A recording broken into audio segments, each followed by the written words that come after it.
ಸ್ನೇಹಿತರೆ, ಮೀಡಿಯಾ ಮಾಸ್ಟರ್ಸ್ಗೆ ಸ್ವಾಗತ ಸುಸ್ವಾಗತ. ಗೆಳೆಯರೆ, ಡೊನಾಲ್ಡ್ ಟ್ರಂಪ್ ಅವರನ್ನ ಅಮೆರಿಕದ ಬಲಪಂಥೀಯ ಜನ ಹೇಗೆ ನೋಡ್ತಾರೋ ಗೊತ್ತಿಲ್ಲ, ಆದರೆ ಜಗತ್ತು ಮಾತ್ರ ಸದ್ಯಕ್ಕೆ ಆತಂಕದ ಕಣ್ಣುಗಳಿಂದ ನೋಡ್ತಾ ಇದೆ. ಟ್ರಂಪ್ ಕಣ್ಣಿಗೆ ಯಾರು ಬೀಳ್ತಾರೋ ಅವರೆಲ್ಲರ ತಲೆ ಮೇಲೆ ಕೈ ಇಡೋದಕ್ಕೆ ಟ್ರಂಪ್ ಮುಂದಾಗ್ತಾ ಇದ್ದಾರೆ. ಅಲ್ಲಿ ಮಿತ್ರ ಶತ್ರು ಅನ್ನೋ ಭೇದ ಭಾವ ಇಲ್ಲ. ಭಾರತವನ್ನ ತಮ್ಮ ಆಪ್ತ ಮಿತ್ರ ಅಂತ ಹೇಳ್ತಲೇ ಭಾರತದ ಮೇಲೆ ಟ್ಯಾರಿಫ್ ಹೇರಿದ್ರು. ಜಪಾನ್, ಇಂಡೋನೇಷ್ಯಾ, ವಿಯೆಟ್ನಾಂ ಅಷ್ಟೇ ಯಾಕೆ, ಯುರೋಪಿಯನ್ ಯೂನಿಯನ್ ಮೇಲೆ ಕೂಡ ಟ್ಯಾರಿಫ್ನ ಬರ ಹೇಳಿದ್ರು. ಇದರ ಜೊತೆಗೆ ವೆನೆಜುಲಾದ ಅಧ್ಯಕ್ಷನನ್ನ ಕಿಡ್ನಾಪ್ ಮಾಡಿಸಿದ್ರು. ಇರಾನ್ನ ಖಮೇನಿಯನ್ನ ಬದಲಿಸೋದಕ್ಕೆ ಪ್ರಯತ್ನಗಳನ್ನ ಆರಂಭ ಮಾಡಿದ್ರು. ಗ್ರೀನ್ಲ್ಯಾಂಡ್ ಅನ್ನ ಆಕ್ರಮಿಸಿಕೊಳ್ತೀನಿ ಅಂದ್ರು. ಈಗ ಟ್ರಂಪ್ ಕಣ್ಣು ಕೆನಡಾದ ಮೇಲೆ ಬಿದ್ದಿದೆ. ಟ್ರಂಪ್ ಅಧಿಕಾರ ವಹಿಸಿಕೊಂಡ ಆರಂಭದಲ್ಲೇ ಕೆನಡಾ ಅಮೆರಿಕದ 51ನೇ ರಾಜ್ಯ ಆಗುತ್ತೆ ಅಂತ ಹೇಳೋ ಮೂಲಕ ಕೆನಡಾದ ಜನರ ಸಿಟ್ಟಿಗೆ ಅವರು ಕಾರಣ ಆಗಿದ್ರು. ಅವರ ಈ ಮಾತುಗಳೇ ಕೆನಡಾದಲ್ಲಿನ ಬಲಪಂಥೀಯ ಸರ್ಕಾರ ಅಧಿಕಾರಕ್ಕೆ ಬಾರದ ಹಾಗೆ ಮಾಡಿಬಿಟ್ವು. ಆರಿಸಿ ಬಂದ ಸರ್ಕಾರ ಅಮೆರಿಕ ಜೊತೆಗಿನ ಸಂಬಂಧಗಳನ್ನ ಕಡಿಮೆ ಮಾಡ್ಕೊಳ್ತಾ ಹೋಯಿತು. ಈಗ ಟ್ರಂಪ್ ಮತ್ತೊಂದು ಆಟ ಕಟ್ತಾ ಇದ್ದಾರೆ. ಈ ಬಾರಿ ಕೆನಡಾದ ಒಂದು ರಾಜ್ಯವನ್ನ ಸ್ವತಂತ್ರಗೊಳಿಸೋದಕ್ಕೆ ಟ್ರಂಪ್ ಮುಂದಾಗ್ತಾ ಇದ್ದಾರೆ. ಹಾಗಾದ್ರೆ ಏನದು ಟ್ರಂಪ್ ಕೊಡ್ತಾ ಇರೋ ಶಾಕು? ಇಲ್ಲಿ ಅದೊಂದು ರಾಜ್ಯ ಹೊರ ಬಂದ್ರೆ ಕೆನಡಾಗಾಗೋ ನಷ್ಟ ಎಂಥದ್ದು, ಭಾರತದ ಮಾತು ಕೇಳದೆ ಕೆನಡಾ ಹೇಗೆ ಹಾಳಾಗ್ತಾ ಇದೆ ಅನ್ನೋದ್ರ ಬಗ್ಗೆ ಒಂದಷ್ಟು ಮಾಹಿತಿಯನ್ನ ನಾವಿಲ್ಲಿ ನೋಡೋಣ.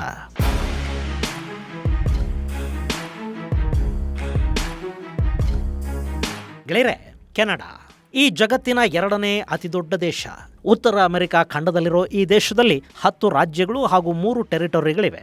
ಅಟ್ಲಾಂಟಿಕ್ ಸಾಗರದಿಂದ ಪೆಸಿಫಿಕ್ ಸಾಗರದ ನಡುವಿರುವ ಈ ಕೆನಡಾ ಅತಿ ದೊಡ್ಡ ಕರಾವಳಿಯನ್ನ ಹೊಂದಿರುವ ದೇಶ ಅನ್ನೋ ಖ್ಯಾತಿಗೂ ಪಾತ್ರ ಆಗಿದೆ. ಹಾಗೇನೆ ಜಗತ್ತಿನ ಯಾವುದೇ ದೇಶ ಮತ್ತೊಂದು ದೇಶದ ಜೊತೆಗೆ ಅತಿ ಉದ್ದದ ಭೂಗಡಿಗಳನ್ನ ಹಂಚಿಕೊಂಡಿರೋದನ್ನ ನಾವು ಗಮನಿಸಿದ್ರೆ ಕೆನಡಾ ಮತ್ತು ಅಮೆರಿಕದ ಗಡಿಗಳು ಮೊದಲ ಸ್ಥಾನದಲ್ಲಿ ನಿಲ್ಲುತ್ತವೆ. ಒಟಾವಾ ಕೆನಡಾದ ರಾಜಧಾನಿಯಾಗಿದ್ರೆ ಟೊರಾಂಟೊ ಅತಿ ದೊಡ್ಡ ನಗರ ಅಂತ ಗುರುತಿಸಿಕೊಳ್ಳುತ್ತೆ. ಹಾಗೇನೆ 4,15,00,000 ಜನಸಂಖ್ಯೆಯನ್ನು ಹೊಂದಿರುವ ಕೆನಡಾ ಬಹಳ ದಿನಗಳಿಂದ ಪ್ರತ್ಯೇಕತೆಯ ಸಮಸ್ಯೆಯನ್ನು ಎದುರಿಸ್ತಾ ಇದೆ. ಅಲ್ಲಿನ ಕ್ಯೂಬೆಕ್ ಈ ಹಿಂದೆನೇ ಕೆನಡಾದಿಂದ ಬೇರಾಗುವ ಯೋಚನೆಯನ್ನು ಮಾಡ್ತಾ ಇತ್ತು. ಈಗ ಅದಕ್ಕೆ ಆಲ್ಬರ್ಟಾ ಕೂಡ ಸೇರ್ಪಡೆ ಆಗ್ತಾ ಇದೆ. ಅಂದಹಾಗೆ ಈ ಆಲ್ಬರ್ಟಾದ ಪ್ರತ್ಯೇಕತೆಯ ಹಿಂದಿರೋದು ಅಮೆರಿಕ ಅಂತ ಹೇಳಲಾಗ್ತಾ ಇದೆ.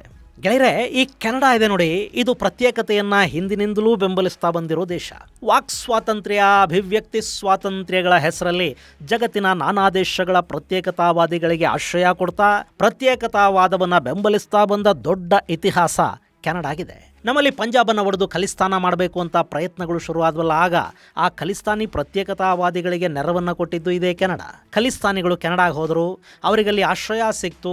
ಅವರಲ್ಲಿ ಭಾರತದ ವಿರುದ್ಧ ರ್ಯಾಲಿಗಳನ್ನು ಮಾಡಿದ್ರು. ಅಲ್ಲಿ ಕೂತ್ಕೊಂಡೇ ಭಾರತದಲ್ಲಿ ಉಗ್ರ ಚಟುವಟಿಕೆಗಳನ್ನು ಪೋಷಿಸ್ತಾ ಹೋದ್ರು. ರೆಫರೆಂಡಮ್ಗಳನ್ನು ಮಾಡಿದ್ರು. ಭಾರತದ ರಾಯಭಾರ ಕಚೇರಿಗಳ ಮೇಲೆ ದಾಳಿಗಳಾದವು, ಹಿಂದೂಗಳ ಮೇಲೆ ದಾಳಿಗಳಾದವು. ಆ ಎಲ್ಲ ಸಂದರ್ಭದಲ್ಲೂ ಭಾರತ ಕೆನಡಾಗೆ ಹೇಳ್ತಲೇ ಬರ್ತಾ ಇತ್ತು, ಪ್ರತ್ಯೇಕತಾವಾದವನ್ನು ಬೆಂಬಲಿಸೋದಕ್ಕೆ ಹೋಗಬೇಡಿ, ಅದು ಇವತ್ತು ನಾಳೆ ನಿಮಗೆ ಸಮಸ್ಯೆಯನ್ನ ತಂದೊಡ್ಡುತ್ತೆ. ಮನೆಯೊಳಗಣ ಕಿಚ್ಚು ಮನೆಯ ಸುಟ್ಟಲ್ಲದೆ ನೆರೆ ಮನೆಯ ಸುಡದು, ಹಿಂಗಾಗಿ ಬೆಂಕಿಯನ್ನ ಮಡಿಲಲ್ಲಿ ಕಟ್ಕೋಬೇಡಿ ಅಂತ ಗಿಣಿಗೆ ಹೇಳ್ದಂಗೆ ಹೇಳ್ತು ಭಾರತ. ಆದ್ರೆ ಕೇಳೋ ಸ್ಥಿತಿಲಿ ಕೆನಡಾ ಇರಲಿಲ್ಲ. ಈಗ ಕರ್ಮಗಳು ವಾಪಸ್ ಬಂದು ಹೊಡೆಯೋದಿಕ್ಕೆ ಶುರು ಮಾಡಿವೆ. ಆಲ್ಬರ್ಟಾ ಪ್ರತ್ಯೇಕ ದೇಶ ಆಗೋದಕ್ಕೆ ಭರ್ಜರಿ ಸಿದ್ಧತೆ ನಡೆಸಿದೆ. ಅಲ್ಲಿನ ಪ್ರತ್ಯೇಕತಾವಾದಿಗಳಿಗೆ ಕೆನಡಾದಲ್ಲಿನ ಸಿಖ್ ಪ್ರತ್ಯೇಕತಾವಾದಿಗಳು ಕೂಡ ಬೆಂಬಲವನ್ನು ಕೊಡ್ತಾ ಇದ್ದಾರೆ. ಅಮೆರಿಕ ಕೂಡ ಆಲ್ಬರ್ಟಾ ಪ್ರತ್ಯೇಕತೆಯ ಹಿಂದೆ ನಿಂತಿದೆ.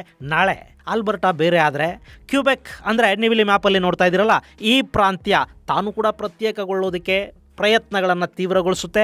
ಆ ನಂತರ ಕೆನಡಾದಲ್ಲಿನ ಖಲಿಸ್ತಾನಿಗಳು ನಮಗೂ ಇಲ್ಲೇ ಒಂದು ಖಲಿಸ್ತಾನ ಬೇಕು ಅಂತ ಗಲಾಟೆಗೆ ನಿಂತು ರೆಫರೆಂಡಮ್ ಮಾಡಿದರೆ ಕೆನಡಾ ಅದನ್ನು ಬಿಟ್ಟುಕೊಡಬೇಕಾಗಿ ಬರುತ್ತೆ. ಇದು ಸದ್ಯದ ಕೆನಡಾದ ಪರಿಸ್ಥಿತಿ. ಗೆಳೆಯರೆ, ನೀವಿಲ್ಲಿ ಮ್ಯಾಪಲ್ಲಿ ನೋಡ್ತಾ ಇದ್ದೀರಲ್ಲ, ಇದು ಆಲ್ಬರ್ಟಾ. ಇದು ಕೆನಡಾದ ಪಶ್ಚಿಮ ಭಾಗದಲ್ಲಿರುವ ಒಂದು ರಾಜ್ಯ.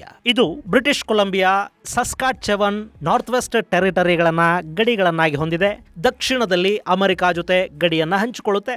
ಒಟ್ಟು 6,61,849 ಚದುರ ಕಿಲೋಮೀಟರ್ನಷ್ಟು ದೊಡ್ಡದಾಗಿರೋ ಈ ಆಲ್ಬರ್ಟಾ 50 ಲಕ್ಷ ಜನಸಂಖ್ಯೆಯನ್ನು ಹೊಂದಿದೆ. ಇನ್ನು ಆಲ್ಬರ್ಟಾ ಬಹುಸಂಸ್ಕೃತಿಗಳ ಪ್ರಾಂತ್ಯ ಅನ್ನಿಸ್ಕೊಳ್ಳುತ್ತೆ. ಇಲ್ಲಿ ವಿವಿಧ ದೇಶಗಳಿಂದ ವಲಸೆ ಬಂದ ಜನ ಇದ್ದಾರೆ. ಹೀಗಾಗಿ ಈ ರಾಜ್ಯದಲ್ಲಿ ಭಾಷೆ, ಸಂಸ್ಕೃತಿ ಮತ್ತು ಸಂಪ್ರದಾಯಗಳು ಅತ್ಯಂತ ವಿಭಿನ್ನವಾಗಿ ಕಾಣ್ತಾ ಇರುತ್ತವೆ. ಇನ್ನು ಇಂಗ್ಲಿಷ್ ಇಂಗ್ಲಿಷ್ ಇಲ್ಲಿನ ಪ್ರಮುಖ ಭಾಷೆ, ಆದರೂ ಫ್ರೆಂಚ್ ಮತ್ತು ಇತರೆ ಭಾಷೆಗಳನ್ನು ಬಳಕೆ ಮಾಡೋ ಜನ ಕೂಡ ಇಲ್ಲಿದ್ದಾರೆ. ಇನ್ನು ಈ ರಾಜ್ಯ ಆರ್ಥಿಕವಾಗಿ ಕೂಡ ಸಶಕ್ತವಾಗಿದೆ. ಇಲ್ಲಿನ GDP $459 ಬಿಲಿಯನ್. ಹಾಗೆ ನೋಡಿದರೆ ಕೆನಡಾದ ಒಟ್ಟು GDP $2.7 ಟ್ರಿಲಿಯನ್ ಆಗಿದ್ದು ಅದರಲ್ಲಿ ಸುಮಾರು 18% ಈ ಆಲ್ಬರ್ಟಾ ಒಂದೇ ಕೊಡ್ತಾ ಇದೆ. ಹೀಗಾಗಿನೇ ಕೆನಡಾಗೆ ಈ ರಾಜ್ಯ ಅತ್ಯಂತ ಮಹತ್ವದ್ದು ಅನ್ನಿಸ್ಕೊಳ್ಳುತ್ತೆ. ಆದರೆ ಈಗ ಡೊನಾಲ್ಡ್ ಟ್ರಂಪ್ ಈ ಆಲ್ಬರ್ಟಾನ ಕಸ್ಕೊಳ್ಳೋ ಪ್ರಯತ್ನಗಳನ್ನು ಶುರು ಮಾಡಿದ್ದಾರೆ.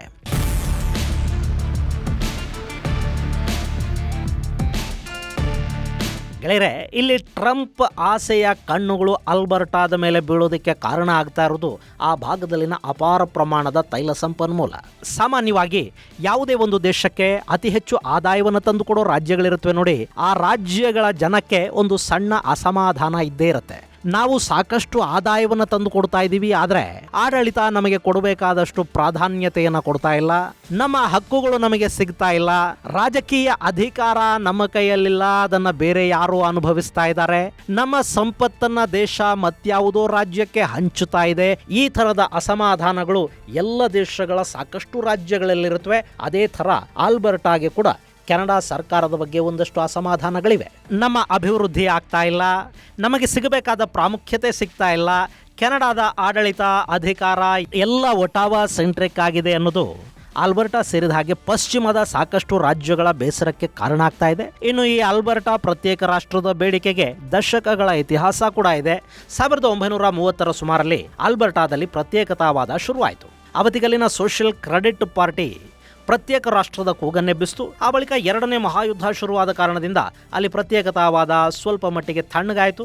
ಅದೇ ರೀತಿ 60ರ ದಶಕದಲ್ಲಿ ಕೂಡ ಒಮ್ಮೆ ನಾವು ಕೆನಡಾದಿಂದ ಬೇರೆ ಆಗ್ತೀವಿ ಅಂತ ಅವರು ಕೂಗೋದಕ್ಕೆ ಶುರು ಮಾಡಿದರು. ಅದನ್ನು ಕೆನಡಾ ಮಣಿಸ್ತು. ಹೀಗಿರುವಾಗಲೇ 1973 ಮತ್ತು 79ರಲ್ಲಿ ಜಗತ್ತಲ್ಲಿ ಆಯಿಲ್ ಕ್ರೈಸಿಸ್ ಶುರುವಾಯಿತು. 73ರಲ್ಲಿ ಇಸ್ರೇಲ್ ಹಾಗೂ ಅರಬ್ ದೇಶಗಳ ನಡುವೆ ಯಮ್ ಕಿಪ್ಪೂರ್ ವಾರ್ ಶುರುವಾಯ್ತಲ್ಲ, ಆ ಸಂದರ್ಭದಲ್ಲಿ ಒಪೆಕ್ ದೇಶಗಳು ಕಚ್ಚಾ ತೈಲವನ್ನು ನಾವು ಹೊರಗೆ ತೆಗೆಯೋದಿಲ್ಲ ಅಂತ ಹಠಕ್ಕೆ ಬಿದ್ದು ಕೂತ್ಕೊಂಡ್ವು. ಇದು ಅಮೆರಿಕ ಹಾಗೂ ಯುರೋಪಿಯನ್ ದೇಶಗಳ ಸಮಸ್ಯೆಗೆ ಕಾರಣ ಆಯಿತು. ಅಲ್ಲಿ ಒಂದಷ್ಟು ಒಪೆಕ್ ದೇಶಗಳು ಅಮೆರಿಕಾಗೆ ಆಯಿಲ್ ಕೊಡೋದಕ್ಕೆ ಮುಂದಾದವಾದರೂ ತೈಲದ ಬೆಲೆ ತುಂಬಾನೇ ಜಾಸ್ತಿ ಆಯಿತು. ಅಂಥ ಸಂದರ್ಭದಲ್ಲಿ ಈ ಆಲ್ಬರ್ಟಾದಲ್ಲಿ ಹೆಚ್ಚು ತೈಲವನ್ನು ಪ್ರೊಡ್ಯೂಸ್ ಮಾಡೋ ಪ್ರಯತ್ನಗಳು ಆರಂಭ ಆದವು. ಇನ್ನು 1979ರಲ್ಲಿ ಇರಾನ್ನಲ್ಲೊಂದು ಇಸ್ಲಾಮಿಕ್ ಕ್ರಾಂತಿ ಆಯಿತು ನೋಡಿ. ಆ ಸಂದರ್ಭದಲ್ಲಿ ಕೂಡ ಇದೇ ಪರಿಸ್ಥಿತಿಯನ್ನು ಉತ್ತರ ಅಮೆರಿಕ ಅನುಭವಿಸಬೇಕಾಗಿ ಬಂತು. ಆಗಲೂ ಅವರನ್ನು ಕಾಪಾಡಿದ್ದು ಇದೇ ಕೆನಡಾದ ಆಲ್ಬರ್ಟಾ. ಅವತ್ತು ಕೂಡ ಆಲ್ಬರ್ಟಾದಿಂದ ಸಾಕಷ್ಟು ತೈಲವನ್ನು ಹೊರತೆಗೆಯಲಾಯಿತು. ಹೀಗಾಗಿ ಆಲ್ಬರ್ಟಾ ಅನ್ನೋದು ಕೆನಡಾದ ಖಜಾನೆಯಾಗಿ ಬದಲಾಯಿತು. ಇವತ್ತಲ್ಲಿನ ಪರಿಸ್ಥಿತಿ ಹೇಗಿದೆ ಅಂದರೆ ಅಲ್ಲಿ ಪ್ರತಿನಿತ್ಯ 3.7 ಮಿಲಿಯನ್ ಬ್ಯಾರಲ್ನಷ್ಟು ತೈಲವನ್ನು ಹೊರತೆಗೆಯಲಾಗ್ತಾ ಇದೆ.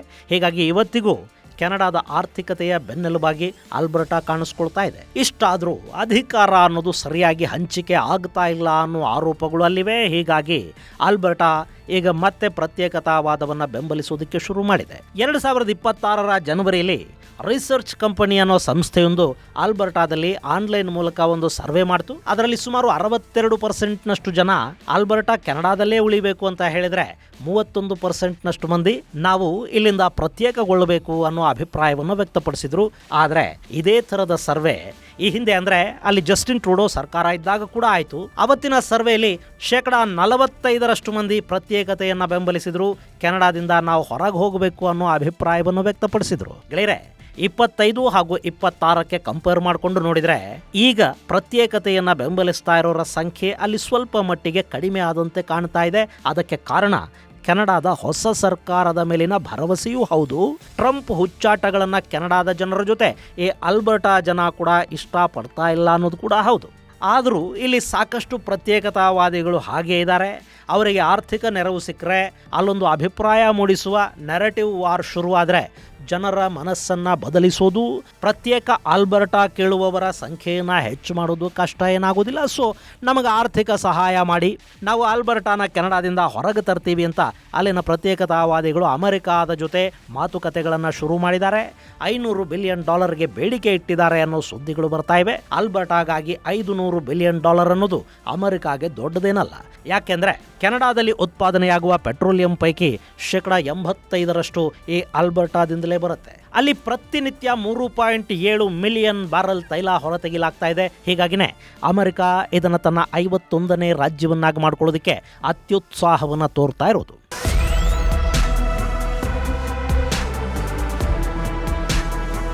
ಇನ್ನು ಇದು ಕೆನಡಾದಿಂದ ಹೊರಗೆ ಹೋಗೋದು ಅಷ್ಟೊಂದು ಸುಲಭನಾ? ಅದಕ್ಕಾಗಿ ಒಂದು ಮತದಾನ ಆಗಬೇಕಾಗತ್ತೆ. ಅದರಲ್ಲಿ ಅಲ್ಬರ್ಟಾದ ಒಟ್ಟು ಮತದಾರರ ಪೈಕಿ 10% ಪ್ರತ್ಯೇಕತೆಯನ್ನು ಬೆಂಬಲಿಸಿ ರೆಫರೆಂಡಮ್ ನಡೆಸೋದಕ್ಕೆ ಡಿಮ್ಯಾಂಡ್ ಮಾಡಬೇಕು. ಅದಾದ ನಂತರ ಅಲ್ಲೊಂದು ಮತದಾನ ನಡೀಬೇಕು. ಅದರಲ್ಲಿ 50%ಕ್ಕೂ ಹೆಚ್ಚು ಜನ ಪ್ರತ್ಯೇಕತೆಯನ್ನು ಬೆಂಬಲಿಸಿ ಮತ ಚಲಾವಣೆ ಮಾಡಬೇಕು. ಇಷ್ಟಾದರೆ ಮಾತ್ರ ಅಲ್ಬರ್ಟಾ ಅಲ್ಲಿ ಪ್ರತ್ಯೇಕಗೊಳ್ಳೋದಕ್ಕೆ ಸಾಧ್ಯ ಆಗುತ್ತೆ. ಹೇಗಾದರೂ ಸರಿ ಆ ರಾಜ್ಯವನ್ನು ಕೆನಡಾದಿಂದ ಕಿತ್ಕೋಬೇಕು ಅಂತ ಟ್ರಂಪ್ ಬಯಸ್ತಾ ಇದ್ದಾರೆ. ಅದಕ್ಕೆ ಕಾರಣ ಕೆನಡಾದ ಆಡಳಿತ ಟ್ರಂಪ್ ತಾಳಕ್ಕೆ ತಕ್ಕ ಹಾಗೆ ಕುಣಿತಾ ಇಲ್ಲ ಅನ್ನೋದು. ಕೆನಡಾ ಟ್ರಂಪ್ ವಿರುದ್ಧ ಮಾತಾಡ್ತಾ ಇದೆ. ಅಮೆರಿಕದ ಟ್ಯಾರಿಫ್ಗಳಿಗೆ ಪ್ರತಿಯಾಗಿ ತಾನು ಕೂಡ ಟ್ಯಾರಿಫ್ ಹೇರ್ತಾ ಇದೆ. ಅಮೆರಿಕದ ಮಾರುಕಟ್ಟೆಗೆ ಪರ್ಯಾಯವಾಗಿ ಭಾರತದ ಹಾಗೇನೆ ಕೆನಡಾ ಕೂಡ ಬೇರೆ ಬೇರೆ ದೇಶಗಳ ಮಾರುಕಟ್ಟೆ ಕಡೆ ಮುಖ ಮಾಡ್ತಾ ಇದೆ. ಚೈನಾ ಜೊತೆಗಿನ ವ್ಯಾಪಾರ ಸಂಬಂಧಗಳನ್ನು ಗಟ್ಟಿ ಮಾಡಿಕೊಳ್ಳೋ ಮೂಲಕ ಅಮೆರಿಕಾಗೆ ನೇರ ಸವಾಲೆಸಿತಾ ಇದೆ. ಮಾರ್ಕ್ ಕಾರ್ನಿ ಪ್ರಧಾನಿಯಾದ ನಂತರ ಭಾರತದ ಜೊತೆಗಿನ ಸಂಬಂಧಗಳನ್ನು ಕೂಡ ಗಟ್ಟಿ ಮಾಡ್ಕೋತಾ ಹೋಗ್ತಾ ಇದ್ದಾರೆ. ಕ್ಯಾನ್ರಿ ಮಾರ್ಚ್ ತಿಂಗಳಲ್ಲಿ ಭಾರತದ ಪ್ರವಾಸವನ್ನೂ ಕೈಗೊಳ್ತಾ ಇದ್ದಾರೆ. ಎರಡೂ ದೇಶಗಳ ನಡುವೆ ಒಂದಷ್ಟು ವ್ಯಾಪಾರ ಒಪ್ಪಂದಗಳಿಗೆ ಸಹಿ ಬೀಳುವ ಸಾಧ್ಯತೆಗಳಿರುತ್ತವೆ. ಇಲ್ಲಿ ಕೆನಡಾ ಮಾತು ಕೇಳ್ತಾ ಇಲ್ಲ ಅನ್ನೋದು ಟ್ರಂಪ್ ಕೆರಳೋದಕ್ಕೆ ಕಾರಣ ಆಗ್ತಾ ಇದೆ. ಹೀಗಾಗಿ ಮಾರ್ಕ್ ಕ್ಯಾನ್ರಿ ಮೇಲೆ ಒತ್ತಡವನ್ನು ಸೃಷ್ಟಿ ಮಾಡೋದಕ್ಕೆ ಟ್ರಂಪ್ ಆಲ್ಬರ್ಟಾ ಪ್ರತ್ಯೇಕತಾವಾದವನ್ನು ಬೆಂಬಲಿಸ್ತಾ ಇದ್ದಾರೆ. ಗೆಳೆಯರೆ, ಇಲ್ಲಿ ಕೆನಡಾದ ಬಗ್ಗೆ ನಾವು ತುಂಬ ಸಾನುಭೂತಿಯನ್ನು ವ್ಯಕ್ತಪಡಿಸುವ ಅಗತ್ಯ ಏನಿಲ್ಲ. ಪಶ್ಚಿಮದ ದೇಶಗಳಿಗೆ ತಮ್ಮ ಬುಡಕ್ಕೆ ಬರೋವರೆಗೆ ಯಾವ ಸಮಸ್ಯೆ ಅಂತ ಅನ್ಸೋದೇ ಇಲ್ಲ. ಭಾರತದ ಪ್ರತ್ಯೇಕತಾವಾದವನ್ನು ಅವರು ಅಭಿವ್ಯಕ್ತಿ ಸ್ವಾತಂತ್ರ್ಯ ಅನ್ನೋದಾದರೆ ಕೆನಡಾದಲ್ಲಿನ ಪ್ರತ್ಯೇಕತಾವಾದ ಕೂಡ ಅದೇ ಆಗಬೇಕು ತಾನೆ. ಇಂಗ್ಲಿಷಲ್ಲಿ a wise man learns from the mistakes of others, a fool from his own ಅಂತ ಒಂದು ಮಾತಿದೆ. ಬುದ್ಧಿವಂತ ಬೇರೆಯವರ ತಪ್ಪುಗಳನ್ನು ನೋಡಿ ಕಲಿತಾನಂತೆ, ದಡ್ಡ ತನ್ನ ತಪ್ಪುಗಳವರೆಗೆ ಕಾಯ್ತಾ ಕೂತ್ಕೋತಾನಂತೆ. ಕೆನಡಾಗೆ ಇದು ತುಂಬ ಚೆನ್ನಾಗಿ ಅನ್ವಯ ಆಗೋ ಮಾತು. ಭಾರತ ಹೇಳಿದರೂ ಅರ್ಥ ಮಾಡಿಕೊಳ್ಳದ ಕೆನಡಾ ಈಗ ಪ್ರತ್ಯೇಕತಾವಾದದ ಬೆಂಕಿಗೆ ಬಿದ್ದು ನರಳುತ್ತಾ ಇರೋದರ ಕುರಿತಾದ ಒಂದಷ್ಟು ಮಾಹಿತಿ. ಮುಂದಿನ ಸಂಚಿಕೆಯಲ್ಲಿ ಮತ್ತಷ್ಟು ವಿಶೇಷಗಳ ಜೊತೆ ಮತ್ತೆ ಭೇಟಿಯಾಗೋಣ. ಅಲ್ಲಿವರೆಗೆ ಜೈ ಹಿಂದ್, ಜೈ ಕರ್ನಾಟಕ.